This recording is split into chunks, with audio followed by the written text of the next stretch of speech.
some at the cool shit. At some at the cool shit. At the cool shit. At some at the cool shit. Welcome to the FOF Podcast. Today we're talking about boxing, right? So right away I want to say that I'm happy that Eddie Hearn and Oscar De La Hoya are publicly airing out their negotiation process. Now, I don't know if it's on purpose or what, or if it's just like a consequence of what's going on, or if it's just a byproduct of the social media age that we're in. But either way, I'm happy for it. Whatever the reason, I'm happy for it. Okay? Because it gives us like some insight into why fights do or don't get made. Okay? Because I've always said this. Because a lot of people like to blame Floyd and only Floyd for certain fights either not happening at all or not happening at the right time. And I've always said that that's inaccurate. Because there's a lot of moving pieces when it comes to making a fight. Because you got the promoters, you have the fighters themselves, you have the managers, you have the lawyers, you have all these moving pieces and all these layers that you have to go through in order to make the fight. Right? And then to blame just one person, it shows, like, if you blame one person, it shows that you just don't really understand the process. Right? And because I say that boxing kind of resembles life, right? And in business, if something doesn't happen, it's never, or I should say it's very rarely one person's fault, because there's just so many things that are happening, so many layers that you have to go through in order to get like a deal done, right? In business, in boxing, not so much in other parts of life, but sometimes. Look at what Oscar said. I'm going to post it, but look at what he said on his Instagram. He says, "As our lawyers have made clear, you don't negotiate for Virgil's fights. I do, promoter 559. While you run your mouth, I'm the one actually fighting for Virgil to be the A side and get the maximum possible for this fight. I'm negotiating with Eddie Hearn and DAZN to make sure this fight will happen, and we'll continue to fight for Virgil in those negotiations. You need to get out of the way." Right? And who is 559? So 559, promoter 559, is Virgil's manager. Right? So you have the manager who's trying to negotiate for the fight, and then you have Oscar, the Golden Boy Promotions. He is negotiating the fight, and he says that he's trying to get the maximum amount for Virgil and make him the A side. Okay, so as I said, in boxing, there's so many different perspectives, right? You have the promoter perspective, the manager perspective, the fighter perspective, and the fan perspective, and just the general sport perspective. And a lot of these perspectives just clash. Okay, because yeah, you know what? Maybe the fighters, maybe they want to fight, right? But you have contracts. What's going to happen is, well, I want to fight this person. Well, no, you're not going to fight this person because, the promoter might say, you're under contract. We have this fight lined up for you because we want to push your career this way. We want to push your career that way. So that's one way that it happens. And everyone has a different contract, right? And this goes back to leverage. If you remember what Oscar said in one of his Clapback Thursdays, right? He was talking about how Virgil has options. And this goes back to leverage. When it comes to business, when it comes to negotiations, leverage is key. And leverage comes in a lot of ways. Leverage is how you get a better contract. Leverage is how you get what you want. Okay? And it could come from money. It could come from influence. It could come from a network, as in like a network of people. It could come from a lot of things. By saying like Virgil has a lot of options, that means he's not locked in. He doesn't need boots. It's been 72 hours since I made that video calling out Boots and Eddie. They want the fight so bad. Let's make it. I'm right here. 60-40, 5% to the winner. Let's go for March. I have banger fights lined up for January, February, Cinco de Mayo weekend. Let's get this fight done. The fans want to see it, but guess what? Virgil has other options. So if you want it, call me. I'm Virgil's promoter. Somebody authorized on that side, and I'm sure it's Eddie Hearn, your Boots' promoter. Call me, we'll make the fight. 60-40, 5% to the winner. All right, I mean, it's been 72 hours since I made that video. He's got options, okay? And then there's another video where he's talking about how when you take your fighter and you pigeonhole them, right? And you just make them only for one opponent, you lose money. In the meantime, Eddie Hearn is begging the media for this Boots and Virgil Ortiz fight. It's so stupid as a promoter to pigeonhole your fighter into one opponent. You lose your negotiating power, which ends up being a lot of lost money for your fighter. Also, every time a manager tries to be a hero and negotiate behind the promoter's back, they lose money for the fighter. And at the same time, violate the Muhammad Ali Act. And you know what? I'm gonna start sending legal letters enforcing this because I'm fucking tired of it. Some managers are just full of shit and I will be exposing them, trust me. Look, Virgil can fight 2 or 3 different guys in mega fights. He's got options. Imagine him with Errol Spence at Dallas Cowboys Stadium or Sebastian Fundora in a mega fight in Vegas. Boots is part of the plan, but it doesn't have to be next. But Eddie, since you're so desperate to make this fight, then let's do this. 60-40 for Virgil and 5% to the winner. Because I'm generous and I'm not moving off those numbers. You're the one who's begging for this fight. So let's go.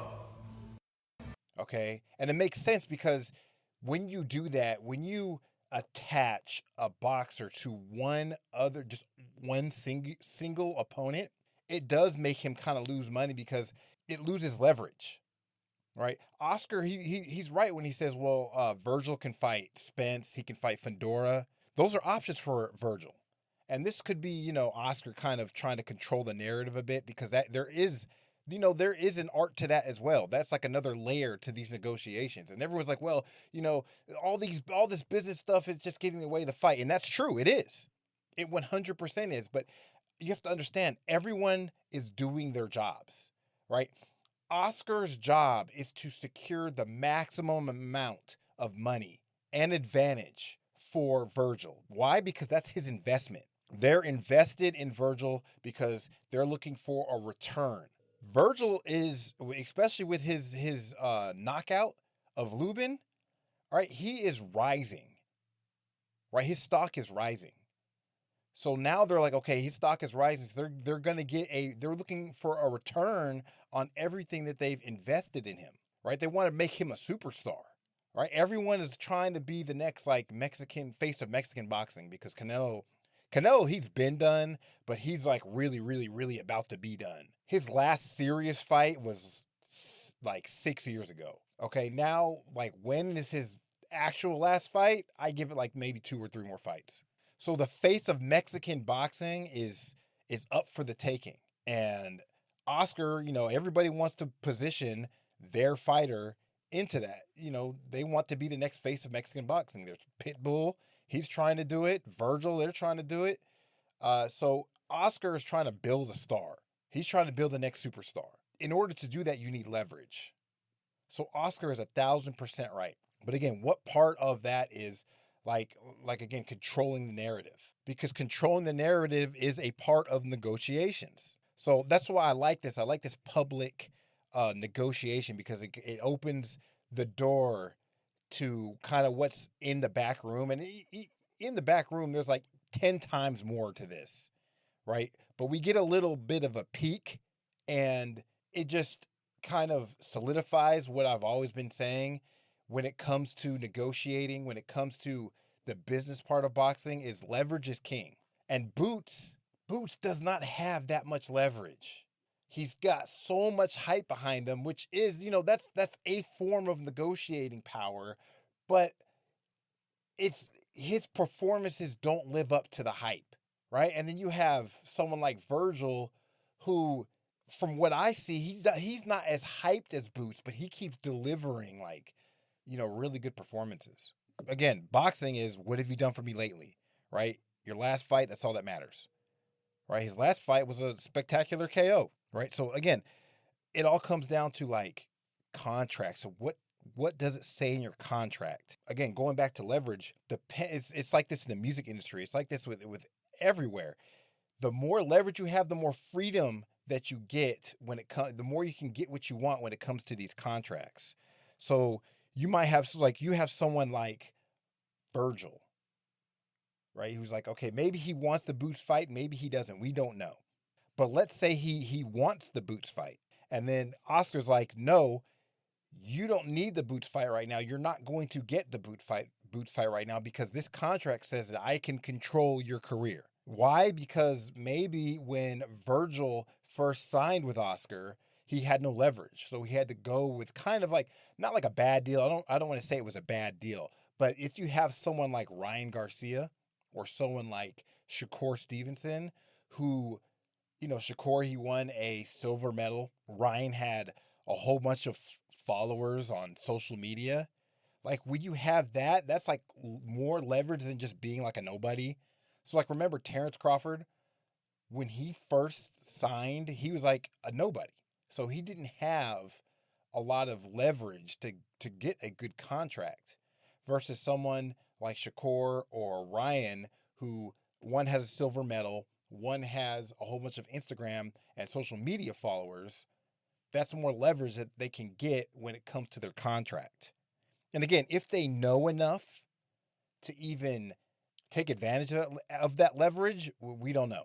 That's going to depend on their manager, if they even have a good one, or if they have one at all when they sign that contract, right? So remember, Ryan Garcia fought Tank even though there was a rehydration clause.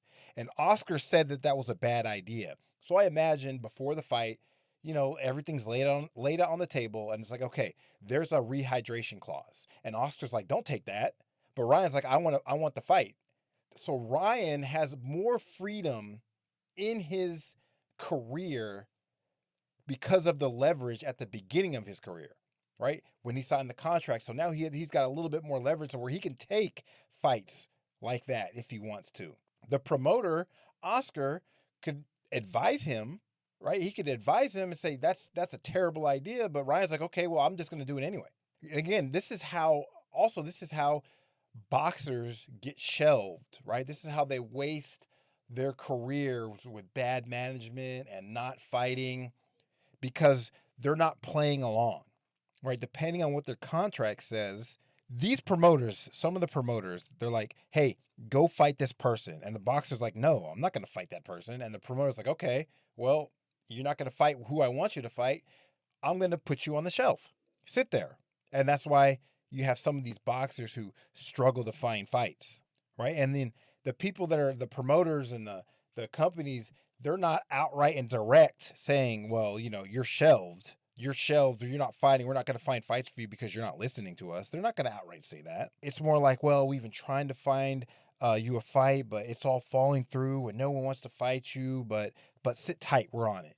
They're doing it with a smile. They're ruining your career with a smile. The bureaucrat, the executive style, right? The lawyers, they fight differently, right? Boxers, like real boxers, there's like a certain type of honor when they fight. It's combat. It's real combat.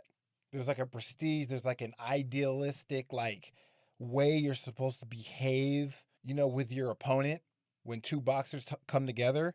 But the executives and the bureaucrats and the lawyers, they have no honor, right? They don't have any honor. They know nothing about that. That's their type of fighting, though. That's legal fighting, right? They'll smile in your face and they backstab you. Smile in your face, then backstab, right? Remember in The Wire, if you guys ever seen The Wire, when Stringer Bell, he got mad at those people that were constructing the buildings because they were taking forever. And they're like, well, it's going to take forever. It's going to take longer. And we need this and we need that, right? And he thought that they were screwing them over.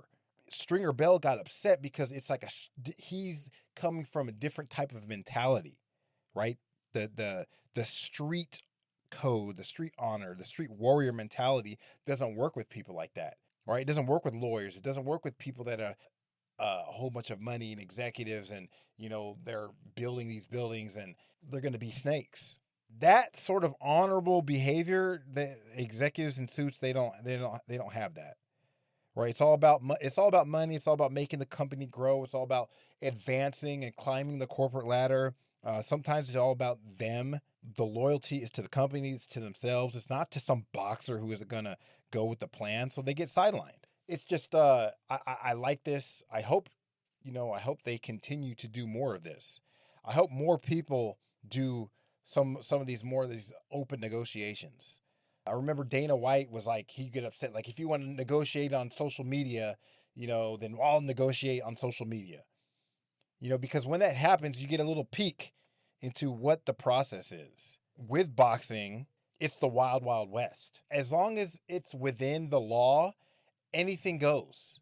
And even then, like, people just don't even enforce the law, right? Oscar said, like, I'm going to start sending legal letters because, certain things are violating the Muhammad Ali Act. How many times has this been going on where people are like, okay, he's violating this act, he's violating this law, but they're just like, oh, I'll just let it go. Laws are pointless if they're not enforced. How many laws, how many rules, how many statutes are being broken every single day because people just aren't enforcing them? That is an aspect to everything. In the military, there's a whole bunch of laws, there's a whole bunch of rules you have to follow. But I mean, if nobody enforces them, then nobody's going to follow them. With everything, with every sort of institution, there's like agreed upon guidelines, right? There's agreed upon, like, okay, for every culture, every institution, there's like the laws on paper, and then there's the laws that the culture actually follows. And when I retire, I'm gonna go in about how that works in the military, which I'm sure translates to everything. Because unless you're in it, you think that something operates a certain way. I'm sorry, let me take it back. All right. If you're outside of something, you think it operates a certain way.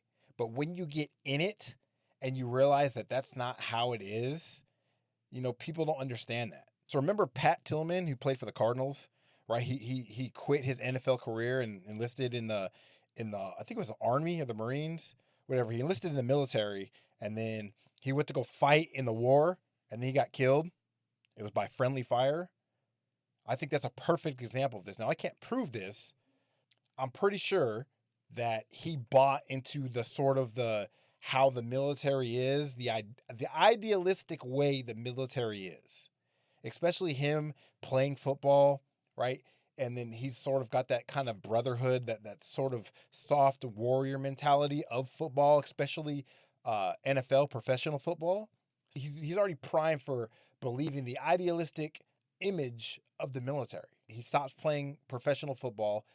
He goes, he fights in the war in the desert, and then he gets killed by friendly fire, right? Now, my theory, and I can't prove this because I wasn't there, and the only way to prove that is to be there. My theory is this. He went into the military, he passed all the tests or whatever, and he had this idealistic way that the military is supposed to behave based upon movies and media and upbringing and all that.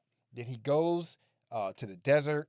He sees something that is, in his eyes, unacceptable, dishonorable, evil, illegal, right? He sees that. I'm guessing he's seeing like the special forces people. So the special forces, they do these things where it's like, that's for another episode. But he sees something, okay? He sees something, and then he's like, that's not okay. And he's like, I'm going to report you guys. What you're doing is wrong. And then those people are like, well, excuse me? You're going to report who? No. That's not how this works, bro. Like, I've been in this military. I've been doing this military thing for, 10 years. You're just some dude that used to play football, and you think that the military is supposed to go some certain way. No, that's not how it goes. This is the real military. So you're not going to report anybody. And he's like, no, I'm going to report you. And then boom, they shoot him, kill him. Because you don't know unless you're in it. You don't know how things really go until you get in it. And that is a huge problem, I think, with a lot of stuff. More, please. Please, more open negotiations. Please, more. I just want someone to reveal, like their contract. I've seen some boxing contracts, but I know all of them are different. I want to see one like from, the major, the Golden Boys, the Top Ranks, the Match Rooms. I want to see, that. I would really, really like to see Floyd's contract when he first signed with Top Rank was different because he had to buy himself out of his contract. But that was different too, right? Because he was pretty boy, and then he bought himself out of his contract, and then he became like a different persona. So it was like behaving a certain way written into the contract, right? And this goes back to Keyshawn Davis, right? Because remember, he got in trouble for first he was smoking weed, and then he got in trouble for that the Albright situation with him and his brothers, right? And then what did you see? You see him on his redemption arc. Okay, you see videos of him helping the young boxers. You see videos of him in the boat saying he found God. You see all this stuff. And I wonder, like, is there something in the contract where you have to behave a certain way? Where, let's say he buys himself out of his contract, does he get to just act however he wants to act now? Food for thought. Just interesting. I'm wondering. Because that's a different ball game. Like, those people, they have executives, they have the high-priced lawyers. And they're like, yeah, they have the money. But if you want the money, you have to abide by and behave, in a certain set of rules. Now, next, talk about weight bullying. Okay, so this started because Locked In Daily, shout out to Locked In Daily, right? He said this: boxing myths and fake narratives. Weight bullying, Ward robbed Kovalev, Devin robbed Loma, Shakur is a runner, Tank is always down on the cards before he gets the KO, Raleigh is retarded, Inoue beat nobody, Bud beat nobody till Earl, and Money May was a cherry picker. Right? And I told him, I said, I agree with every single thing he said except for the weight bullying. I don't think weight bullying is a myth. I don't think it's a fake narrative at all. I think it's misunderstood, and I think most people just don't understand all the perspectives when it comes to weight bullying. And yes, there's disadvantages, but there's more advantages to it than there are disadvantages. And it does exist, because he says it doesn't exist, bro. It's just something that fans recently made up. And again, the term weight bullying, like, it wasn't something that was recently made up. It's been around forever. And it was around when I was coming up in the 90s and the early 2000s when I was boxing. And then obviously when I started boxing again, it was been around forever after that. So that's why this came up. Weight bullying is a very interesting topic. It's very controversial because on one side you have people saying weight bullying is like a myth. On another side, you have people saying, well, weight bullying is a thing. And then you have other people that are saying, well, weight bully is defined as it's not what you think. It's defined as, it's not X, it's defined as Y. Boxing Gems has a very good video. I'll link it and I'll play some of it in this podcast, in this episode. But they have a very good video on weight bullying, right? And making weight and same day weigh-ins and all this stuff. Very good, right? And then they define weight bullying as the people that their A side, they make the B side make weight, and then they themselves are like, nah, I'm not going to make weight, right? And then they're like, okay, well, if you want this fight, if you want your money, then you're going to fight me. You're going to fight me. The fight will still go on. I get this weight advantage because I didn't have to drain myself. You did, and the fight still needs to go on. They said that's weight bullying, right? And I think that is a form of weight bullying, but the weight bullying I'm talking about is when you cut anything over 20 pounds to make weight and then you rehydrate back up 20 pounds. You do this knowing that your opponent is going to cut weight but not rehydrate up that much because they're like naturally like a smaller person. For me, the greatest weight bully of the modern times is going to be Jarrett Hurd. And then next is going to be Edgar Berlanga. I think Boots is a pretty big weight bully as well. Benavidez 100%. Now, weight bullying doesn't mean that you don't have the skills, okay? Devin Haney is a weight bully too. The difference is these people have skills, okay? So I'm going to talk about the disadvantages that come with weight bullying, because there are disadvantages. But first, let me talk about the history of all this stuff. So I would say up until, again, Boxing Gems, I'm going to link it. They have a great video, but I'm just going to kind of rehash some of this. So I would say up until like the late 80s and mid 90s, I think, you would weigh in the morning, and then you would fight that evening, same day weigh-ins. So it was almost impossible to do what the modern day weight bullies do, which is lose 20, 30 pounds and then rehydrate, because you don't have enough time to do it, right? And then sometime in like the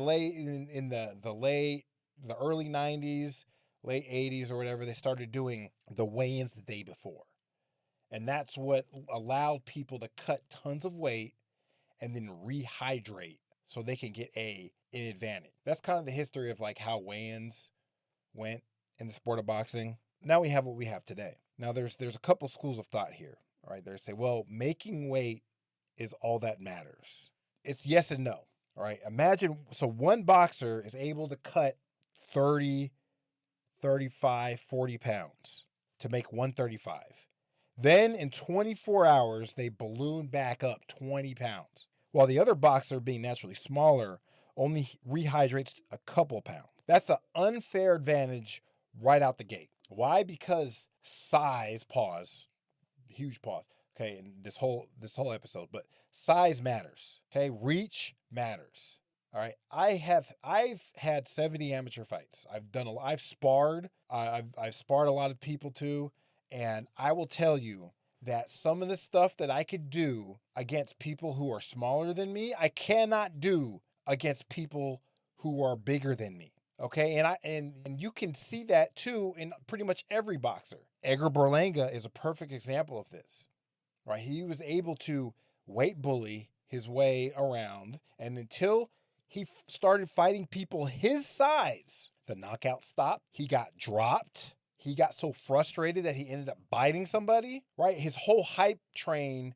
came to a screeching halt when he started fighting people who were weight bullies just like him. People that weighed 200 pounds, that cut 40 pounds to make 168.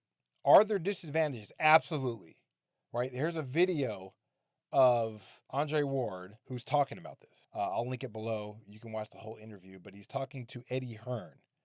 And Devin will just sort of come over to me and I'll say, he just boxed poor tonight, you know, like, and he boxed really poor that night. I said, you know, listen, it's done now, but you didn't box well tonight. Yeah. That's the fact. He didn't. What did he say?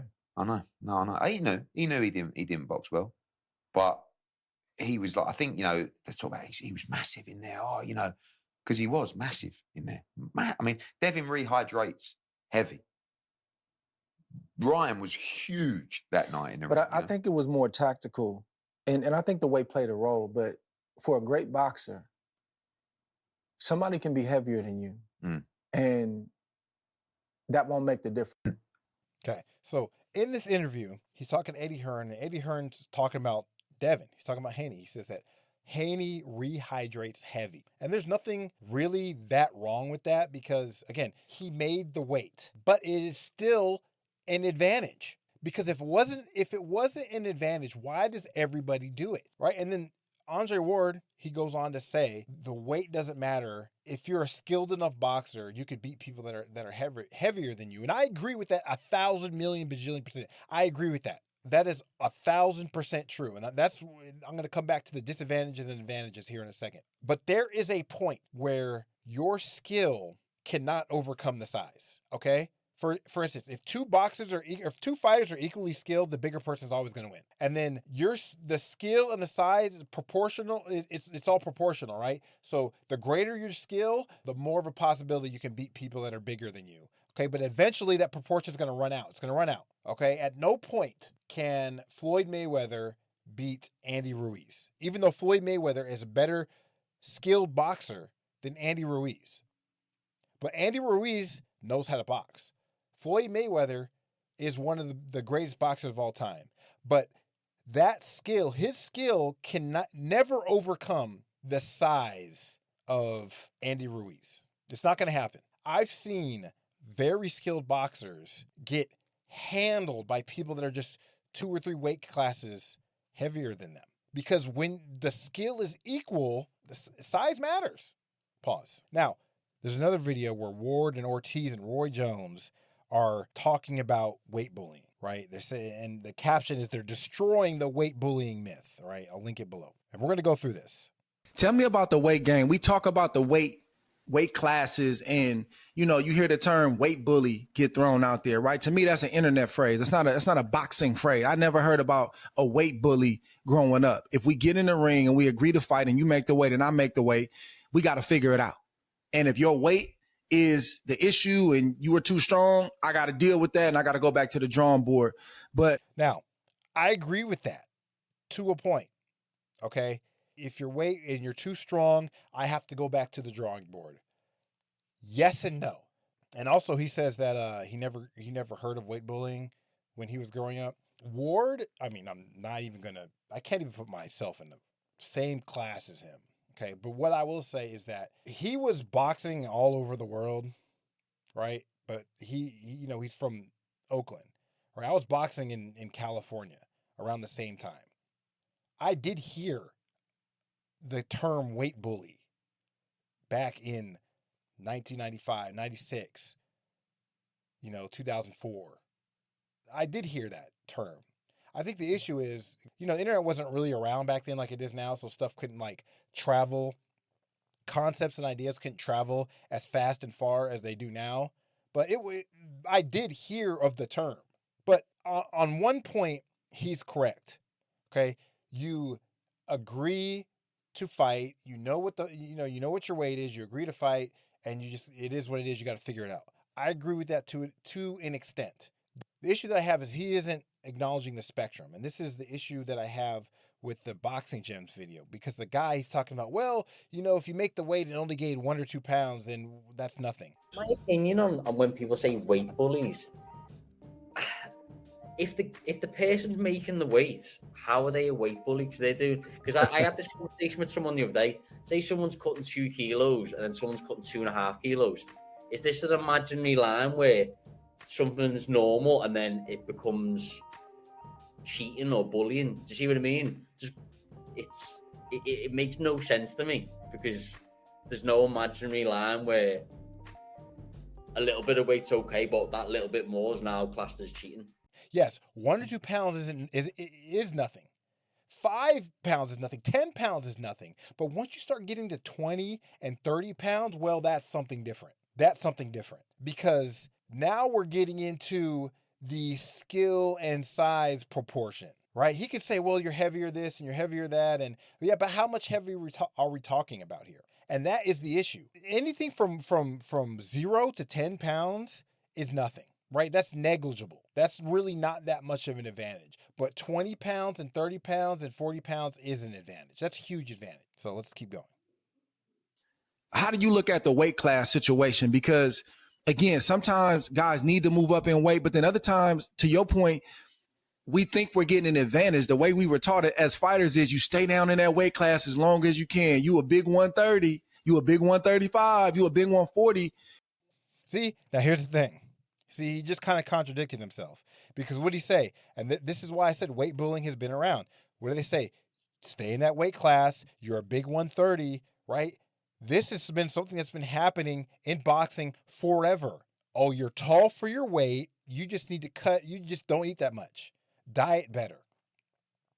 Why? Because size matters. Pause. Size matters. You're a big 135. You're a big 147. You're tall. You got long reach. Oh, guess what? Those are the advantages that he's talking about. He kind of contradicted himself, because again, that was something I heard when I first started boxing. Oh, he's tall for his weight. He needs to stay here. Oh, you hit hard for this weight. You can't move. Don't move up. You got all these advantages down here. You're strong. You're tall. You got good reach. These are advantages, and they're advantages, again, not by skill. We're not talking about skill here. We're talking about size and reach and strength and power. How many times have you seen people who are knocking people out in the lower weight classes, and then they move up a couple weight classes, and where's their power gone? It's gone. Why? Because they were fighting people that were smaller. There are huge and immense advantages to fighting people that are smaller than you, right? Reality says this. History has said this. Anyone that's listening, tell me, be honest with yourself. How many people who were knocking people out, getting stoppages, going on a tear at lower weight classes, and then they went up, and then now suddenly their KO percentage is gone, right? I bet you could think of more than one. I bet you could think of 5, 10. I bet you could think of any. Think of some, right? I'll give you a good example. One of my favorites of all time, Roy Jones. The more he went up in weight classes, the less knockouts he got. My favorite fighter of all time, James Toney, the higher he went in weight classes, the less knockouts he had. Now, that's not to take away from their skill because, oh my goodness, they were skilled. Oh my goodness, they were both skilled. And that's why they were able to go from middleweight to heavyweight because they had the skill. That's why someone like Crawford can jump weight classes like he did because he was skilled, right? But notice what Andre Ward said. He wasn't talking about skill. Continue. And I've learned over time that that's not always the right thing. I don't mind you looking bigger, right? Being taller, maybe having having a bigger stature than me, but I'm going to have more energy because I didn't have to kill myself as much. You had to come down 20 pounds to make weight. I only had to cut 10. I look at the guy that had to do less to damage his body. Most of the time has the advantage. Is that the way you look at it? I do look at that, and I think a prime example was Mayweather. You know, Mayweather always walked around his weight. He fought guys all sizes, and it didn't matter because when you have the experience and when you have the intelligence and the ring IQ, size doesn't matter. You know, size doesn't matter. And I've learned over time that, you know, I think the more you weight cut, the more you're prone to getting dropped, hurt, and getting dazed out when you weight drain yourself. Notice what Ortiz said. And look, he brings up Mayweather, and I agree with this 1,000%. Okay, but guess what? Mayweather is one of the most skilled, if not the most skilled boxer in the history of the sport. So that's a very bad example. Why? Because again, that's what I said. Skill, all right, it's proportional. The more skilled you are, the greater possibility you have of beating someone who is heavier than you. Right, now let's talk about the disadvantages, right? Draining yourself, low punch resistance, okay, sluggishness, dazed out, right? I've talked about this stuff. That's why Haney, people said he was chinny. He wasn't chinny. He was just cutting tons and tons of weight. And when you cut tons of weight, it ruins your punch resistance, okay? But if you have the skill to hide the deficiencies and the disadvantages of a huge weight cut, then you're fine. Haney had all these people that do it, they have the skill until they don't, right? Haney is a very incredibly skilled boxer, one of the best of this era. So he can cut weight because he is skilled enough. His skills will cover the disadvantages, right? But when he gets clocked, like what happened to everyone always talks about the Linares, when he got wobbled, that wasn't because he was chinny. It was just because he probably had to cut 40 pounds. Right, same thing with Ryan Garcia. Right, he got dropped so many times. One, because Ryan was on PEDs, okay, but two is because Ryan has the same sort of reach. He was just as big as Devin. Again, Ryan was on. He was cheating, knowingly or unknowingly. He was cheating, so that played a huge part in that. All right, but also what played a huge part in that is Ryan was just as big. He rehydrated just as much as Devin did, right? That's why Tank, there was no rehydration clause. So what happened? Ryan looked drained. He got dropped by that body shot. Why? Not because he wasn't tough, but because when you drain all of the liquid, all the moisture, all the water in your body, you have no punch resistance. So you're going to get dropped. Right? So look at Joey Spencer versus Jesus Ramos, right? The size difference was so ridiculous. I can't even believe that fight was even allowed to happen, right? And Spencer was doing as much as he could, but his skill couldn't overwhelm the size difference, right? And when Jesus Ramos tried to do the same thing to Lubin boxed his ears off. Because why? Because Lubin had more skill than Spencer. Right? Now, look, if we look at Jesus Ramos, Okay, because again, he's a huge weight bully, and also he's not fighting. But if you look at his early career, he's got nothing but KOs, right? KO, right? And then he fights Shane Mosley Jr., who is doing the same sort of kind of weight cutting, and he gets unanimous decisions. And why do they do this? Why do they do this? When you fight someone who is smaller than you, you can put on these nice flashy highlights. You get these knockout reels. You build the hype. Like I said, when I box and I spar and I'm fighting someone that's smaller, I can do like crazy stuff. I can do like all these defensive highlight reel type things because I can see everything coming because I'm bigger than them, I'm taller than them. They have to like cover more ground to throw their punches, so I can see everything coming. So I can like move my head and do all this crazy stuff. Okay? Now, when I'm fighting someone who is bigger than me, I can't do all that stuff because they have the longer reach, right? If we're the same skill. So they cut all this weight, they do all this stuff so they can, in their early part of their career, so they can get these highlight reels, so they can build hype, right? Yeah, look at Boots versus Lipinus. Look at that size difference. And look at all the crazy stuff that Boots was able to do, right? He can't do that against people that are his size. So, or maybe he can, and I'm wrong. In that case, I'll be wrong. I have no problem with being wrong on the internet. But the point I'm trying to make when it comes to this weight bullying stuff is, yes, there are disadvantages.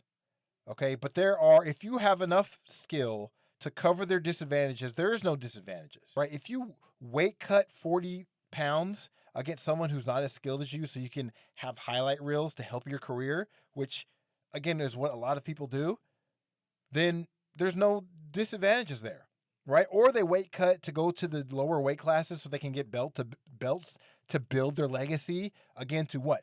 To get more leverage when it comes to their contracts. Because that's what they do too. Haney cut tons and tons of weight. You see the way you see the picture of him, he looks all like a skeleton.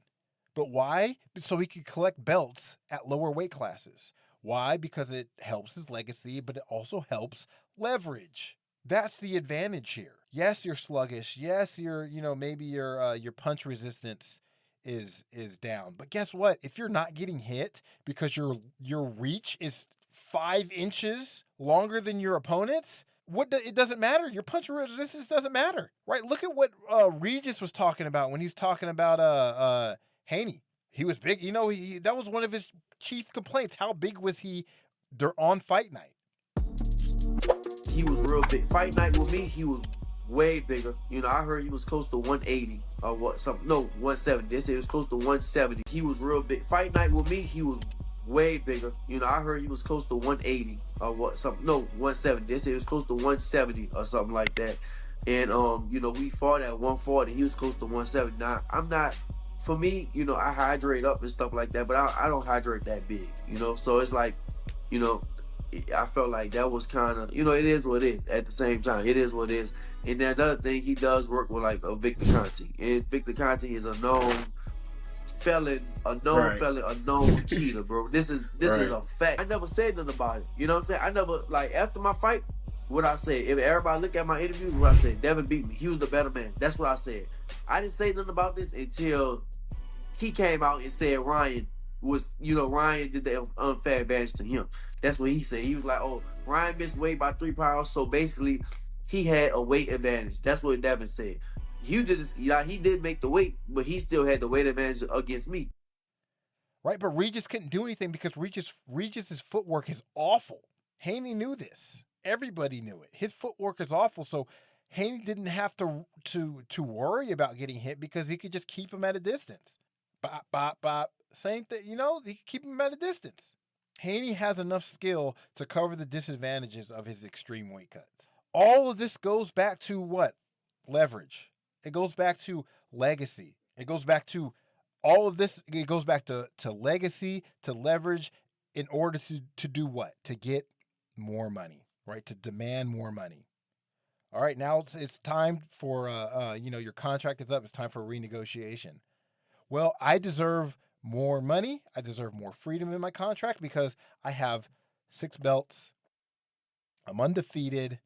I've got this many social media followers, right? And all that comes from looking good in your fights. And it's easier to look good against a smaller opponent than it is to look good against someone your size or bigger. And that's another reason why I think a lot of these fights don't get made, because there's no rehydration clauses, or they're the same size and they're not going to look as good. And that's okay. There's nothing wrong with that. Anyone that is in boxing should go watch the amateurs, right? And watch the number 1 and the number 2 fighter in their weight class fight.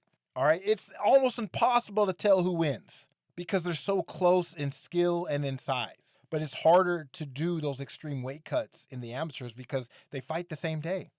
In closing, a couple things. Andre Ward and Boxing Gyms, they're not wrong when they say that there are disadvantages. But again, the most important part about this is it's a spectrum. All right. I think a lot of these people, when they talk about weight bullying, doesn't matter. They're talking about like 1 to 10 pounds, but they're not talking about the 20 to 30 pounds, right? Which is possible these days because you have IVs, you have all this science rehydrating back up to be bigger, to get your size advantage, right? They didn't have that back in the 80s and back. They didn't have that sort of stuff. They had more, those boxers back then had more skill. They had, it was more skill based because there was very little size advantage because they just couldn't do it. That's why they say, I had a bad weight cut. He had a bad weight cut. Why does that matter? Why does having a bad weight cut, why should that affect your performance? It shouldn't, but it does. And they say, well, that's one of the disadvantages. Yes, it is, because you clearly didn't have enough skill to cover that disadvantage, or you didn't have enough science, or your IV was bad. My favorite fighter of all time is James Toney, and when he fought Roy Jones, he said that he lost 44 pounds in a week and that he couldn't rehydrate because something was wrong with his IV. And that's why he was fine in the first 3 rounds. But then he's like, after that, he kind of just faded. That is a perfect example of what I'm talking about. Because guess what? When the fighters are of equal size, you can't bully your way. It's skill-based. And James Toney lost so much weight because Roy Jones even said that he, they were like looking to see like when he was his heaviest, and then they sent him the contract. So then he lost all that weight. It kind of explains what I'm talking about, but it doesn't, because it's like James Toney had was at a disadvantage because of his weight cut, right? Because I guess something was wrong with his IV, right? But because Roy Jones was so skilled and James Toney, because of his weight cut was bad, he didn't have enough skill to cover his weight cut. That's why Roy Jones beat him so bad, right? But if you look at some of his earlier fights, James Toney's earlier fights, how he looks really sluggish, it's because he had enough skill to win, even though his weight cuts were bad. But when he was in shape and he was on, and he didn't have to cut a whole bunch of weight like the Nunn fight and like the Barkley fight, he looked phenomenal, right? But again, it's a spectrum, and not enough people are talking about the heavy end of the spectrum. They're talking about the lighter end of the spectrum. That's what the Boxing Gems video says, right? And I'm gonna let Bruce Lee, he said it, right? This is a quote from one of his from a book. I'll put it in the description below. It says, the author says, I think I was with John Saxon, who asked Bruce Lee if he could beat Ali, and Bruce laughed. Have you seen the size of his fists? They are bigger than my head, right? And that just it goes to show there's weight classes for a reason. Skill can only cover so much.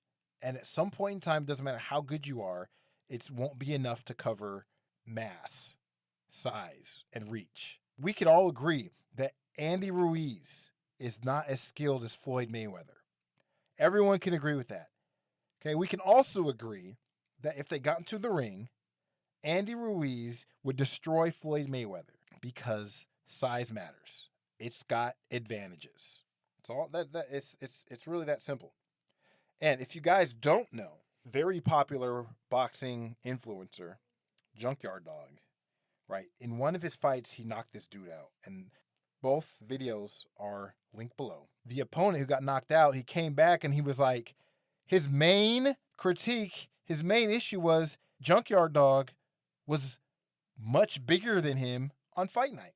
For instance, okay, I fought this dude in amateurs. We were the same size, and I beat him both times, right? And then I remember one day, this was like maybe 7 months later, I went back to the gym that he was at, and we sparred, and he had gained, I think this dude gained like 50 pounds.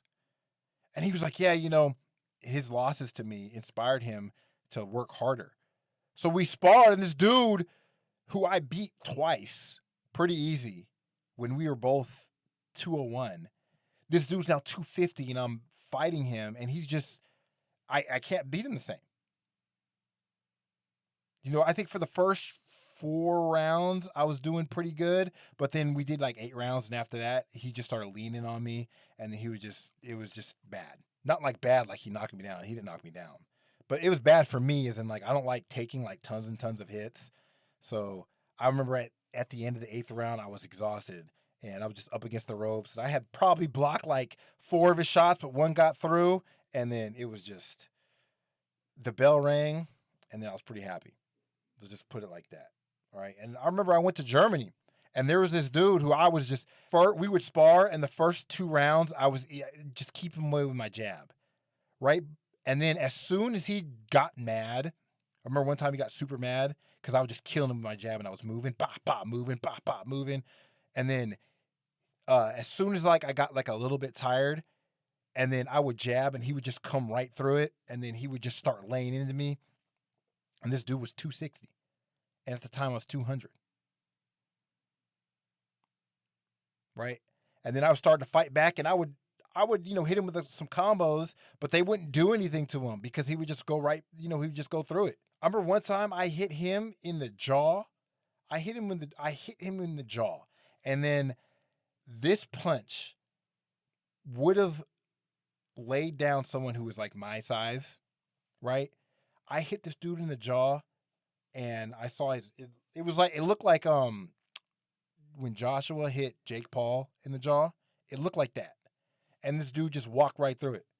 And then he hit me upside my temple, and then, when you get hit in a certain place in like the head, you kind of lose your equilibrium for a little bit. Yeah, that's what happened, right? It's just fighting bigger people. Right, but you got to know how to like wrap up, and you got to know how to do all this stuff. And then when I would do that, because he was so strong, he would just push me away. Right, and then when I get against the ropes, I would see like he would come for a big shot, so I would duck the shot, and then I would wrap up, and then he would start doing like stuff like he would elbow me, and he'd do all this crazy stuff. And then one time he threw me down because he was just getting so frustrated because he couldn't really like hit me as much as he wanted to. Right, and then the coach got mad, and they were like yelling at each other in German, and I think he was Turkish too. It's just another example of like how size matters. I'm a pretty good boxer. I'm nowhere near like as good as some of these other people, so I don't think I have the skill to compensate for someone that weighs like outweighs me by 60 pounds. Right, I don't have that. I don't have that as much skill, and I don't know. Does anybody? If it was a real fight, would Floyd have beaten Logan Paul? Well, maybe, because Logan Paul doesn't know how to box. Look at Edgar Berlanga, man. When he started fighting people who were just as big as him, he wasn't doing that well.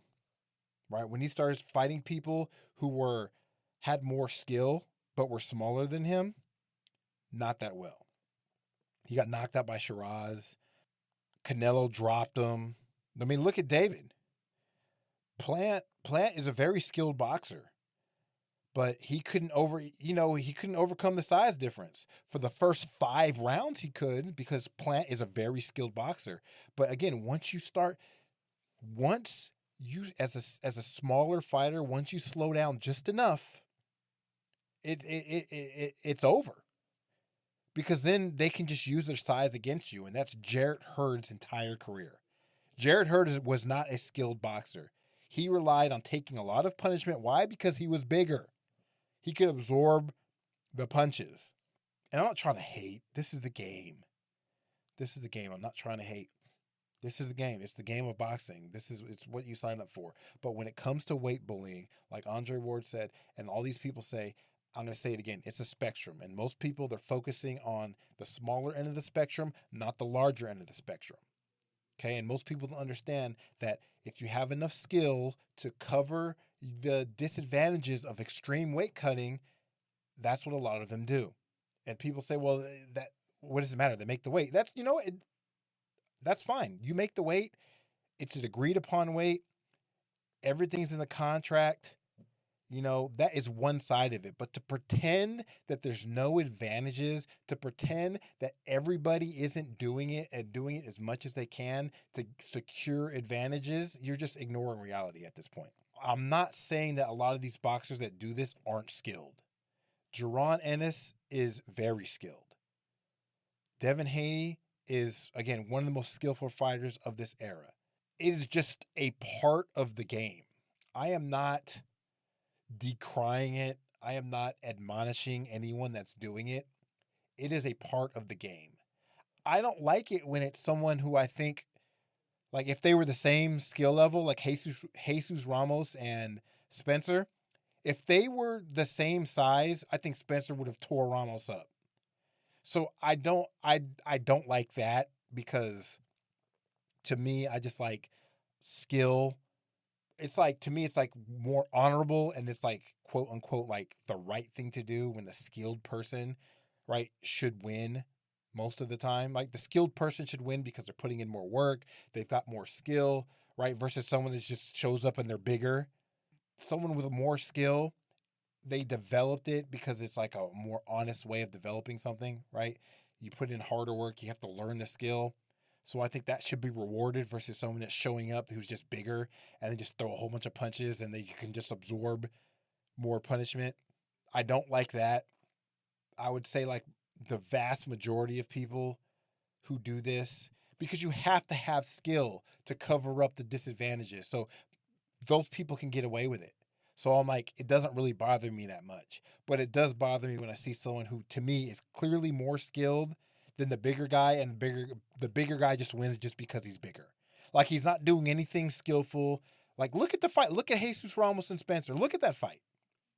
What was Jesus Ramos doing that was at all skillful?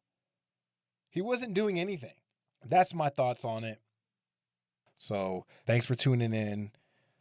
Leave a like, a comment, all that stuff. And let me know what you think. Appreciate it. I'm out. That's some ethical shit.